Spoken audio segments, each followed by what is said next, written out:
ఆదివారం సాయంత్రం అనకాపల్లిలో జరిగిన వారాహి విజయభేరి కార్యక్రమంలో ముఖ్య అతిథిగా పవన్ కళ్యాణ్ మాట్లాడుతూ జగన్ ముఖ్యమంత్రి కాదని ఒక మద్యం వ్యాపారి అని పవన్ కళ్యాణ్ అన్నారు. రాష్ట్రంలో మద్యపాన నిషేధం చేస్తానని చెప్పిన ఆ పెద్ద మనిషి సొంతంగా మద్యం వ్యాపారం చేపట్టి మహిళలను మోసం చేశాడని అన్నారు. ప్రజా సంక్షేమాన్ని గాలికి వదిలి ఈ మద్యం వ్యాపారంపై వేల కోట్ల రూపాయలు అక్రమ మార్గంలో సంపాదించారని ఆయన అన్నారు. రాష్ట్రంలో ఇసుక మైనింగ్ మాఫియా గురించి చెప్పనవసరం లేదని పూర్తిగా తోచేశారని, కూటమి ప్రభుత్వం అధికారంలోకి వచ్చాక తిన్నదంతా కక్కిస్తామని పవన్ కళ్యాణ్ అన్నారు. ఇంకా వెనుకబడిన ఉత్తరాంధ్ర యువతకు ఉద్యోగ అవకాశాలు కల్పిస్తామని హామీ ఇచ్చారు. పోలవరం పూర్తి చేస్తామని చెప్పి అధికారంలోకి వచ్చాక ఏం చేశారో ప్రజలకు తెలిసిందేనని ఆయన అన్నారు. వైఎస్ఆర్సీపీ మంత్రులకు డాన్సింగ్ చేయడానికి తిరుగులేదని, ఇంకా పోలవరం గురించి ఏం ఆలోచిస్తారని ఎద్దేవా చేశారు. కూటమి ప్రభుత్వం అధికారంలోకి వచ్చాక సాధ్యమైనంత త్వరగా కేంద్ర ప్రభుత్వం సహకారంతో పూర్తి చేసి వినియోగంలోకి తీసుకువస్తారని పవన్ కళ్యాణ్ అన్నారు. రాష్ట్రాన్ని అప్పులతో దివాలా తీయించిన ఈ ప్రభుత్వాన్ని గద్దె దించడమే కూటమి పార్టీల ధ్యేయమని అన్నారు. అనకాపల్లి నియోజకవర్గమును కోడిగుడ్డు మంత్రి సర్వనాశనం చేశారని, ఆయన అవినీతి లెక్కలు తాను తెలుస్తానని అన్నారు.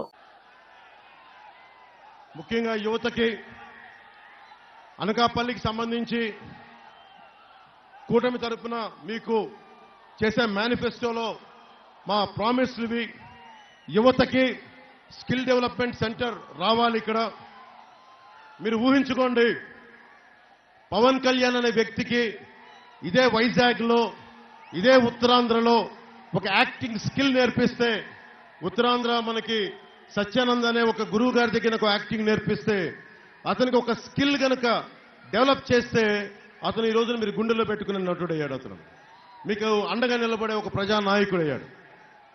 మనం ఏ రోజున కూడా స్కిల్ డెవలప్మెంట్ గురించి ఆలోచించట్లా.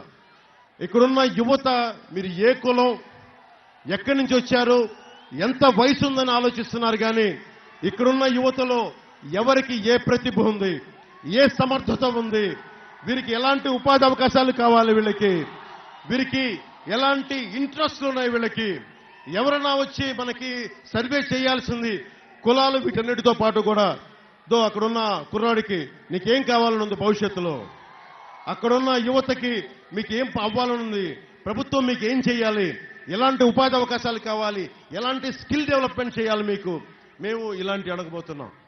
ఈ రోజున అన్ని మేనిఫెస్టోలు చెప్పే ఒకటైతే మేనిఫెస్టో కోసం పోరాటం యాక్చువల్గా రేపొద్దున అసెంబ్లీలో మొదలవుతుంది. నేను ఇప్పటిదాకా మనస్ఫూర్తిగా మీ అందరి ఆశీస్సులు కోరుకుంటా ఉన్నాను. మా జనసేన 21 మంది సభ్యుల్ని, తెలుగుదేశం శాసనసభ్యులందరినీ, భారతీయ జనతా పార్టీ పార్లమెంట్ శాసనసభ్యులందరినీ మిమ్మల్ని గుండెలో పెట్టుకుని గెలిపించండి. మీకోసం ఒళ్ళుంచి పనిచేస్తాం. మీకోసం ఒక సేవక నాయకత్వం, సర్వెంట్ లీడర్షిప్ ఇస్తాం మీకు. దానికి ముందుండి నేను నడిపిస్తాను. అలాగే ముఖ్యంగా SEZలో ఒక్క అనకాపల్లి నియోజకవర్గం తీసుకుంటేనే 7,000 మంది డిగ్రీ హోల్డర్స్, ఇంజనీరింగ్ చేసిన వాళ్ళు ఉన్నారని చెప్పి ఒక అంచనా. దాంట్లో కేవలం 1,300 మంది మాత్రమే ఉపాధి అవకాశం లభించింది. ఇంత SEZలు ఉన్నాయి, ఇక్కడ సరైన అవకాశాలు లేవు. జనసేన, తెలుగుదేశం, భారతీయ జనతా పార్టీ ప్రభుత్వం కూటమి రాగానే SEZలో ఇక్కడున్న యువతకి ఉపాధి అవకాశాలు కల్పించేలాగా మేము పోరాటం చేస్తాం. మీకు స్కిల్ లేకపోతే, SEZలకు సంబంధించిన స్కిల్ లేకపోతే ఆ స్కిల్ శిక్షణ ఇచ్చి మరి మీకు ఉపాధి అవకాశాలు కల్పించేలాగా మేము కృషి చేస్తాం, పాటుపడతాం. నేను మాటిస్తే ప్రాణం తెగ్గోసుకుంటాను తప్ప, పీక తెగ్గోసుకుంటాను తప్ప నేను మాట వెనక్కి తీసుకోను. ముఖ్యంగా అనకాపల్లి రైతాంగానికి శారదా నది తీరం ఉండి ఇక్కడ ముఖ్యంగా 2 మండలాల్లో నీరు రావట్లేదు. దానికి సంబంధించి ఇక్కడ ఏవైతే మన కాలువలు ఉన్నాయి, కాలువల్లో కనీసం గ్రోయిల్ని అంటే అడ్డుకట్ట వేసి పొలాలకి పంపించే ఆ వ్యవస్థని సరిగ్గా మరమ్మతులు చేయట్లేదు. వచ్చిన సంవత్సరంలోనే మొదటి పంటకు వచ్చేలోపే అన్ని మినీ ప్రాజెక్టులకి, కాలువలకి అన్నిటికీ మరమ్మతులు చేసి రైతు కన్నీరుని తుడిపించే బాధ్యత కూటమి ప్రభుత్వం తీసుకుంటుంది. అలాగే ముఖ్యంగా బెల్లం రైతులకు సంబంధించి వేర్ హౌస్లు కానీ, మోడర్నైజేషన్ ఆఫ్ ఈ అగ్రి మార్కెట్స్ని కానీ మేము తీసుకుంటాం. అలాగే మన అనకాపల్లి బెల్లానికి ఈ రోజున ఒకప్పుడు తిరుమలకి వెళ్ళేది, తిరుపతి ప్రసాదాలకు వాడేవాళ్ళం. వైసీపీ ప్రభుత్వం రాగానే ఈ రోజున తిరుపతి కూడా పంపించడం మానేశారు. అక్కడ శ్రీవాణి ట్రస్ట్ మహిమ, లేదంటే వైసీపీ ప్రభుత్వం తాలూకు కాంట్రాక్ట్ లో వీళ్ళకి సరైన లంచాలు ఇవ్వట్లేదనో ఈ రోజున మన అనకాపల్లి బెల్లాన్ని తిరుమల స్వామివారికి దూరం చేశారు. జనసేన ప్రభుత్వం, తెలుగుదేశం, భారతీయ జనతా పార్టీ ప్రభుత్వం కూటమి రాగానే మన అనకాపల్లి బెల్లాన్ని తిరిగి స్వామివారికి ప్రసాదానికి ఇచ్చేలా చర్యలు తీసుకుంటాం. అనకాపల్లి బెల్లానికి గ్లోబల్ ట్యాగ్ తీసుకొచ్చేలా కృషి చేస్తాం. ముఖ్యంగా ఈ కోడిగుడ్డు మంత్రి సహకార విద్యుత్ సంస్థల్ని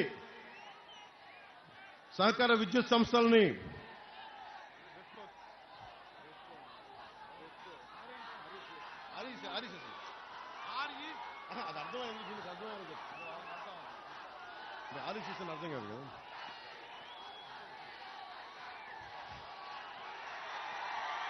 మనకి రూరల్ విద్యుత్ సంస్థల్ని, కోఆపరేటివ్ విద్యుత్ సంస్థల్ని మెయిన్ గ్రిడ్ ఏపీఈపీ డీసీఎల్ కి అనుసంధానం చేసేసి ఈ రోజున మెర్జ్ చేశారు. వాళ్ళు దాంట్లో ఉద్యోగాలు ఇప్పిస్తాను మెర్జ్ చేయబోతున్న ఆ సంస్థలోకి మనకు స్థానిక కంట్రోల్లో ఉండే విద్యుత్ సంస్థల్ని ఈ ఆర్ఈసీఎస్ కి దాంట్లో ఉద్యోగాలు ఇప్పిస్తామని చెప్పి కోడిగుడ్డు మంత్రి ఒక్కొక్క నిరుద్యోగి దగ్గర 5 లక్షల రూపాయలు చొప్పున లంచాలు తీసుకొని అది మెర్జ్ అయిపోతున్న దానికి కలిపేసిన దానికి లంచాలు తీసుకున్నారు. ఇది మేము చెప్తున్నాం. తిరిగి దీన్ని డీమర్జర్ చేయిస్తాం. సహకార విద్యుత్ సంస్థలను తిరిగి రివైవ్ చేస్తాం. సహకార విద్యుత్ సంస్థలను తిరిగి వాళ్ళకి డీమర్జ్ చేసేలాంటి బాధ్యత జనసేన, టీడీపీ, భారతీయ జనతా పార్టీ ప్రభుత్వం తీసుకుంటుంది. అలాగే మన ముఖ్యంగా నూకాలమ్మ, దేవీపురం గుడుల్ని క్షేత్రస్థాయిలో మనకి టూరిజం టూర్స్ లాగా, మనకి టూరిజం సర్క్యూట్ లాగా డెవలప్ చేస్తాం. అలాగే బొజ్జనకొండ మనకి హీనయాన, మహాయాన ఈ బుద్ధిస్టు సర్క్యూట్ అంతా కూడా అంతర్జాతీయంగా టూరిస్టులు వచ్చేలాగా నిజంగా మనకి ఈ సర్క్యూట్ ని డెవలప్ చేస్తే మనకి చాలా ఉపాధి అవకాశాలు వస్తాయి. అలాగే మన శారద నది తీరం కింద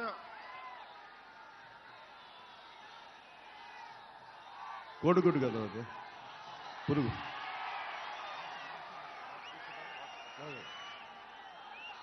ఇంత ఇదే విదేశాల్లో ఇలాంటి శారదా నది కానీ ఉండుంటే ఒక గొప్ప క్షేత్రస్థాయి ఒక టూరిజం స్పాట్ అయిపోయేది. టూరిజం వల్ల ఎంత ఉపాధి అవకాశాలు ఉంటాయో, ఎంతమంది ఇన్ఫార్మల్ సెక్టార్స్ కి, తోపుడు బండ్ల దగ్గర నుంచి ఇంతమంది యువతకు ఉపాధి అవకాశాలు కానీ, హోటల్స్ కానీ, చిన్నపాటి సెంటర్స్ కానీ, మార్కెట్స్ కానీ ఎన్ని పెట్టుకోవచ్చు. అందుకని మన శారదా నది తీరాన్ని ఒక గొప్ప టూరిస్ట్ స్పాట్ గా చేసి మనందరికీ కూడా కంటికి ఆహ్లాదంగా ఉండి సాయంత్రాలు వెళ్లేలాగా మనకు టూరిజం డెవలప్ అయ్యేలా, మీ అందరికీ ఉపాధి అవకాశాలలాగా వచ్చేలాగా సంపూర్ణంగా మేము కృషి చేస్తాం.